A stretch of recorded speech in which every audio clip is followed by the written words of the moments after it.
Joining us from one of those leading firms is Paul Rogers, president of Pacific Resources. Paul, good morning. Good morning. Hey, nice to talk to you. How are you? I'm doing great. Great. How are you guys doing? We're doing good. You in Chicago today, or where are you today? No, actually, I'm on the East Coast today, and it's a beautiful day.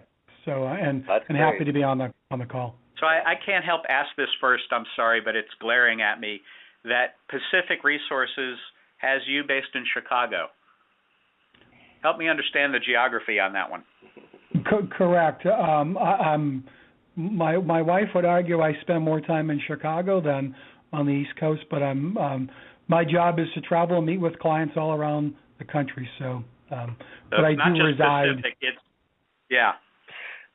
it's a national organization. I'm sorry for my attempt at humor there, but I did notice that and couldn't help myself. I get it. We actually get that a lot. So yeah, we are an organization and moved to the West Coast a while ago. Yeah, Paul. For the market that doesn't know it, that might not know you, and many do, just give a brief background on Pacific Resources and your position in the space, please. Yeah, sure. So we're a consulting organization headquartered out of Chicago. We serve primarily the Fortune 1000 national accounts marketplace. We kind of grew up in the marketplace providing expertise, quite frankly, in everything but healthcare. It was in the non-medical space, and so we essentially coexisted with a lot of the large consulting firms that we all know and respect. And it really was about 3 years ago when there was a movement towards private exchanges and a movement for some of the consultants in the space to build exchanges. We decided to build a practice specifically around providing independent advice specific to private exchanges. And you've recently done a major survey specifically on the large employer perspective, which is unique to small, mid-size. I mean, all these different segments have unique, different needs, wants, challenges, et cetera. So, what are some of the key findings around large employers and private exchanges? Yeah, great question, and I think it is good to caveat this. I think want to be clear that the survey results is reflective of the large employer marketplace. So the employers that we surveyed in this second annual survey was really, 10,000 employees or greater. So we don't think that this reflects the smaller, mid-sized marketplace. But to answer your question, there's some key findings. One is the confidence in exchanges is shifting and polarizing.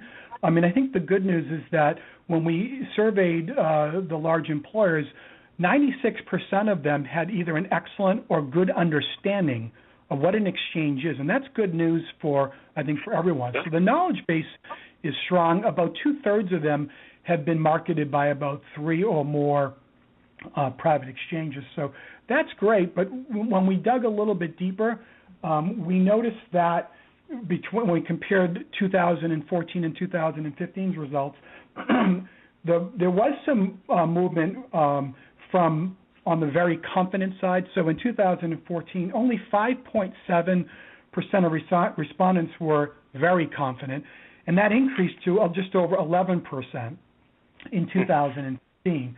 But conversely, the folks that weren't confident, there was about 34% in 2014 that weren't confident, and that increased to about just over 44% in 2015. So that's what we're really getting at in terms of polarization. I think the more they get knowledgeable about exchanges, that somewhat confident or that confusion is beginning to dissipate. I will tell you that cost driving or cost savings is still the number one driving factor in that.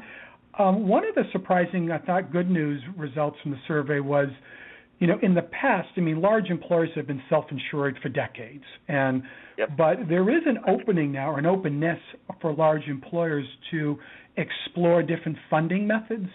So, moving to an insured model, 2 or 3 years ago, wouldn't have been up for consideration. But I think if it makes good financial sense, then they're open to looking at alternative funding methods.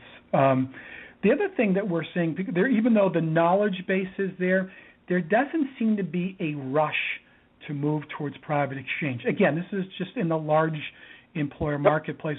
We're definitely seeing the movement in the small to middle market size. So those are sort of some big takeaways from the survey. But Paul, isn't that really typical of that 10,000 plus market? They are, many of them spend a lot of time and money investing in, their programs, and many are just in the initial stages of moving to full replacement, programs, or maybe making that step first. So, they run traditionally on that 3 to 5 year plan, do they not? And absolutely. And one thing that we got that was a clear message is that even though they may have initially ruled it out, let's say an organization has evaluated and did maybe a baseline feasibility study and ruled it out, they're saying they're ruling out temporarily. So they're going to take a step back and watch how this market evolves. But I think the big takeaway now is that it's going to be incumbent upon the exchange vendors to provide concrete evidence that they have an ability to bend the cost curve around healthcare. That's going to be an important ingredient going forward. Yeah, that's very important. So, from your survey, why would a large employer not move to an exchange? What did your findings say around that? I think as it stands today, and I really want to emphasize as private exchanges, their position and where they are in the evolution today, because we do believe and anticipate that exchanges will evolve and improve and get better over time. But the reason why most large employers wouldn't move to an exchange is because most of our large employers already have, benefit administration systems and pretty robust technology. So in terms of providing multiple plan designs, defined contributions, creating something that looks like a metallic plan, cost shifting, not cost savings, but cost shifting some of the financial onus to an employee, they can do that today without giving up a little bit of control to an exchange. So that's probably the biggest driver right now when they compare exchanges in their current form today. That makes a lot of sense. So from that same large employer perspective, when does moving to an exchange make the most sense then?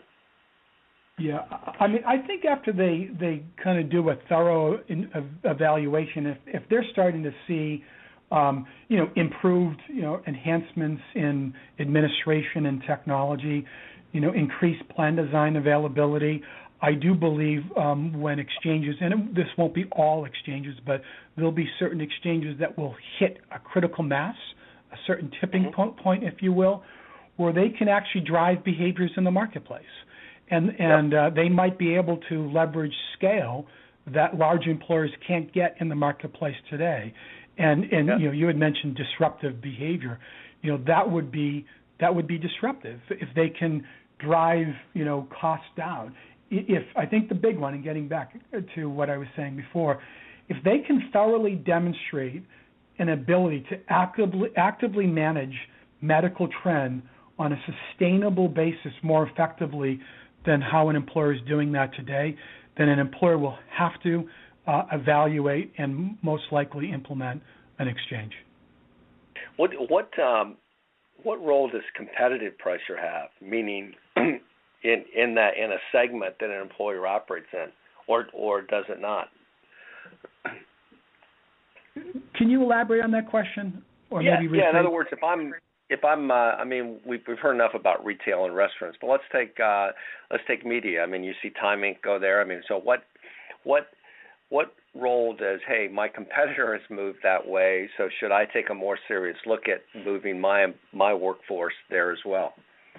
Yeah, I do think that will play a role in it too. There will be some employers that will look at, if your top 2 or 3 competitors have already made that movement. And by the way, it's having a positive impact on their talent and retention because, let's don't lose sight of the fact that benefits are tied to a talent management and overall talent management strategy. So if it's having a positive impact on that, then it would behoove that employer to seriously evaluate and then ultimately move in that direction. There might be some employers that will say, I want to look a little bit differently than my competitors. So if they've moved in one direction, I may move in another. So, but I do think that in the end, watching and evaluating your competitors will play a role in that decision-making process. Is there still a perception with exchanges, and it could be, from an employer standpoint, is there still a perception with large employers that, and this comes back to the talent management and retention question, is there still a perception that moving to an exchange is disconnecting from our employees and would maybe have a negative impact on our employee retention and talent management? Yeah, I think there is an element of that you are, you're sort of abdicating your authority to an exchange. So, and let us, meaning the exchange, take control of that. So I think there is some fear. A lot of it may be unfounded, but I do think that's a valid point. I do think, though, as exchanges evolve and get better at employee education and engagement, that fear will dissipate over time.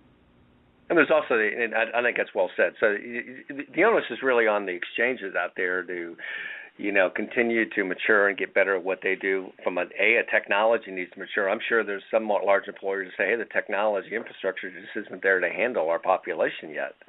And then, how are they validating how the model is working? I think you make good points. I mean, we are just at the beginning of this market. I mean, even though we've been in it for 3-4 years, we're still at the really beginning of this whole exchange market. Yeah, and I also think that employers are going to. I think they all understand that there'll be different iterations of the market. It will evolve. There'll be some winners. There'll be some losers. There'll be some consolidation. So, making sure that someone's going to be around for a long period of time is important to large employers because any kind of movement, when they have to make a decision to move from, say, one benefit administrative plan, or an exchange, whatever you want to call it, to another, that does not happen overnight. That is a gigantic migration and a pretty significant process and a pretty significant expense. So, aside from the cultural shock and all that, so they need to be very thoughtful and thorough in their decision-making process. Yeah. Interesting what you're talking about, the large employers. I mean, there's many of us in this space, and I would appreciate your expert view on this too. I mean, we see the big growth coming from the 250 to 10,000 market. That those are the companies that need the help, that don't have all the resources, where you can really look at cost savings and other benefits of moving your workforce to an exchange model.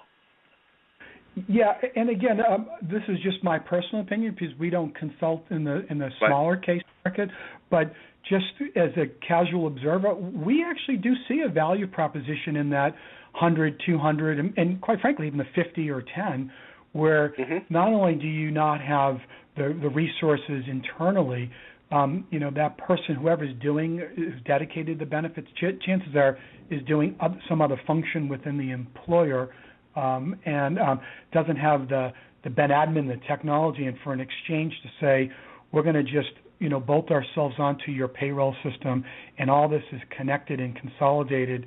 There is, from my perspective, there is a definable value proposition there. So, and that's the struggle on the large employer side. They've already got those kind of things in place. Right. Yeah. So the when you look at the market, go ahead, Paul. I'm sorry.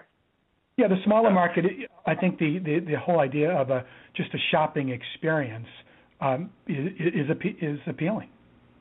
Yeah, I appreciate that. I know the large market. I value your opinion on that, and I appreciate that. Coming back to the larger market, when you look at the various exchange model, is there one that's best? What's your view of the various exchange models out there? First of all, I think it's too early to declare if there's one best. Because I think it's still evolving, and I think each and every one of the exchanges has some strong value proposition components. Some pros and cons to it. But I think the bigger picture is, when we get back to the client, our clients tend to be, and not just ours, but most large employers tend to be very complex, highly customized. So it's really going to be important to identify what that employer's health and welfare strategy is, what their goals and objectives are, what their particular business requirements are, what their goals are for their employees, and then make sure you match that to the appropriate exchange. So one exchange may not look that good with a particular employer, but it may be a home run with another employer. Yeah. And you make a lot of sense of what you said earlier too about defined contribution. I mean, a lot of exchanges are coming in saying defined contribution married to an exchange. But to your point, if you're a large employer, you can do that if you want to do that because you've got the sophisticated benefit admin, communication, education components already in place. That's right, and I think defined contribution has the potential of being a slippery slope if you do not have strategies and tactics in place to aggressively manage that medical trend. Because you can say, as an employer, I will pay no more than X. And the more you put the financial onus on the employee, you're going to create a very stressful environment for your employee population. Yeah, that's well said. Well, Paul, listen, as always, it's been great having you on the program. I want to give you a chance to leave our audience with a couple takeaways, please. Yeah, I would just say, in terms of just a couple of takeaways, is continue to monitor and watch closely the evolution of the exchanges. We do believe that there's enough critical mass within the exchange marketplace that they'll continue to survive, thrive, and evolve. So I think paying close attention to the evolution is important.